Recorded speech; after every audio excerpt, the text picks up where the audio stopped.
किशनगढ़ वासियों का बहुत बहुत धन्यवाद करना चाहता हूं।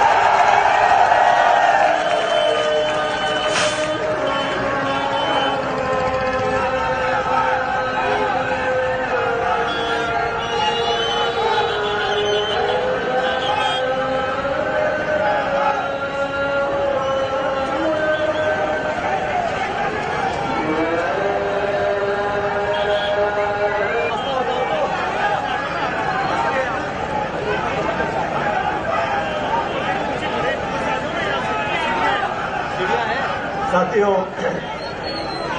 मैं काफी लंबे समय के बाद आज किशनगढ़ आया और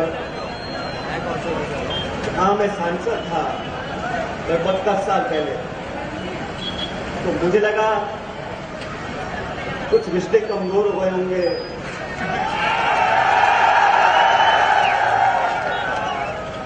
कुछ लोग भूल गए होंगे, लेकिन जिस प्यार से आपने आज दोबारा इस खूबसूरत शहर में मेरा हम सब साथियों का स्वागत किया, मैं एक बार पुनः आपका बहुत बहुत आभार व्यक्त करता हूं, पूरा देना चाहता हूं। साथियों, सिर्फ एक दिन की मोहलत में एक दिन पहले हमने मन बनाया कि भ्रष्टाचार के खिलाफ हमको सड़कों पर उतरना है और एक दिन के समय में आप लोगों ने इस उत्साह से, और मुझे तो कोई पूछ रहे थे कि मई का महीना है, 45 डिग्री गर्मी होगी, धूप पड़ रही होगी। मैंने इनको कहा हम शुरुआत कर रहे हैं अजमेर से, जहां पर आरपीएससी का दफ्तर है, और हमने जनसंघर्ष यात्रा का जो आगाज किया है वो किसी के खिलाफ नहीं, वो भ्रष्टाचार के खिलाफ है और उन तमाम लोगों का जो भ्रष्टाचार करते हैं या भ्रष्टाचार को संरक्षण देते हैं। हमारे प्रदेश के नौजवान, लाखों लाख ऐसे नौजवान बच्चे बच्चियां जो पढ़ लिख कर एग्जाम में बैठते हैं, उनकी हाथ निराशा लगती है जब लगातार पेपर निकलते रहते हैं।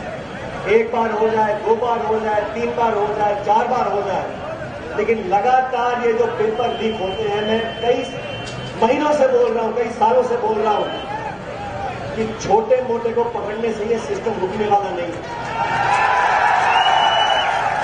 मैंने कहा जो भी इसके पीछे है, वो कोई भी हो, जो हमारे नौजवानों के भविष्य के साथ खिलवाड़ कर रहे हैं, उनको बख्श नहीं सकते।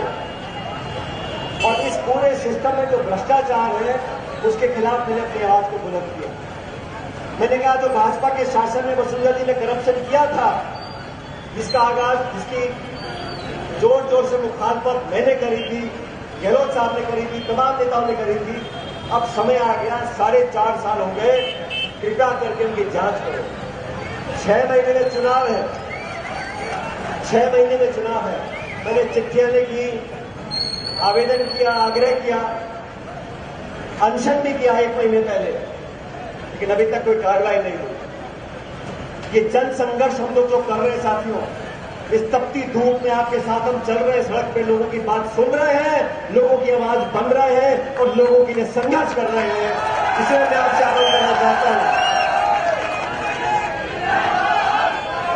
कोई कहता है, कुछ लोग कहते हैं कि हम गुटबाजी कर रहे हैं, कुछ लोग कहते हैं कि गुटबाजी हो रही है।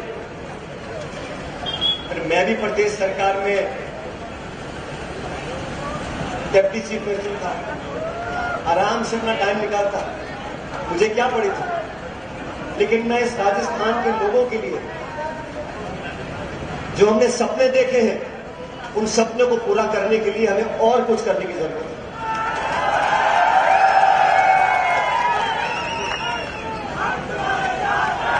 मेरा राजनीतिक जीवन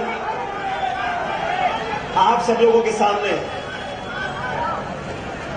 हमने हमेशा मुद्दों की बात की है, जबान पर हमेशा मैंने लगाम रखा है और कभी संयम नहीं खोया। मुझे लोगों ने बहुत कुछ कहा, मुझे लोगों ने क्या क्या नहीं कहा, मालूम है आप लोगों को क्या क्या बोला?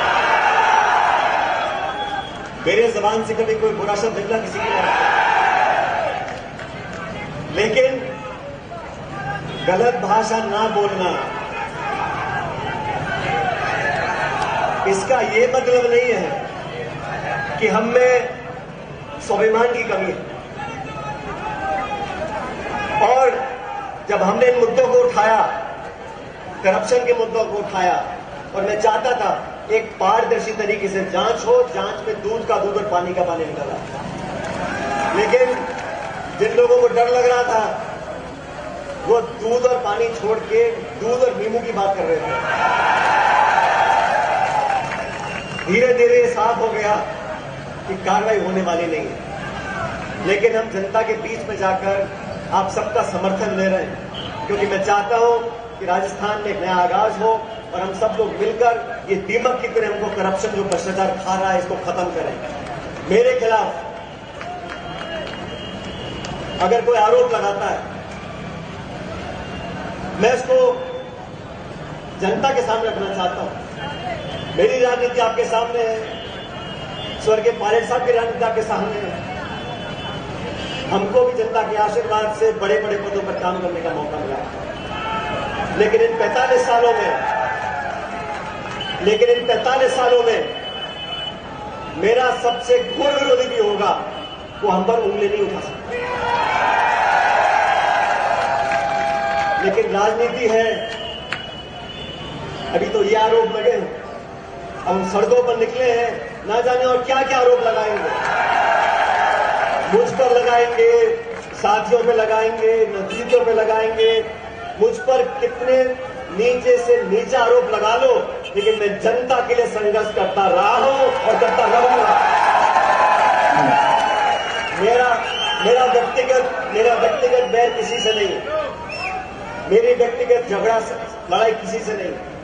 मैं तो सिर्फ मुद्दों की बात कर रहा हूं, नौजवानों के भविष्य को बेहतर बनाने की बात कर रहा हूं।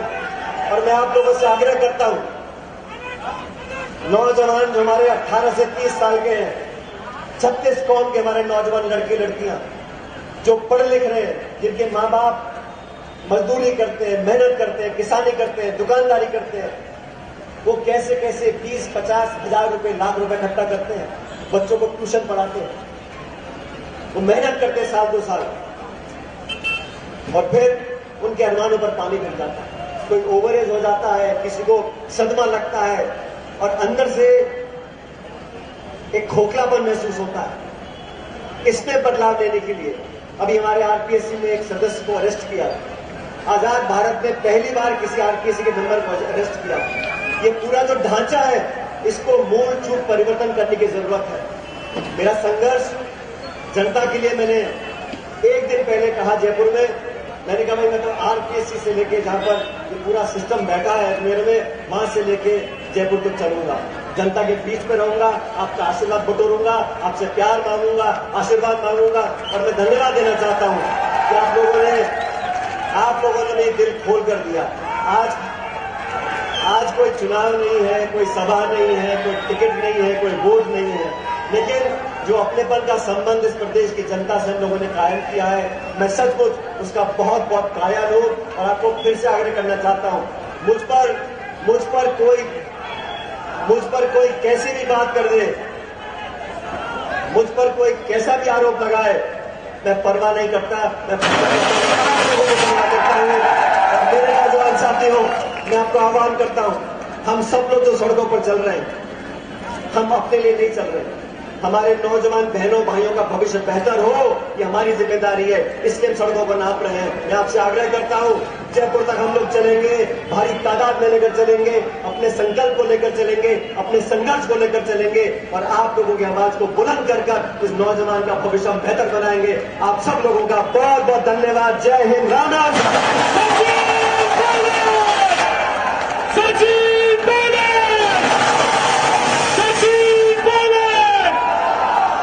तुम संघर्ष करो।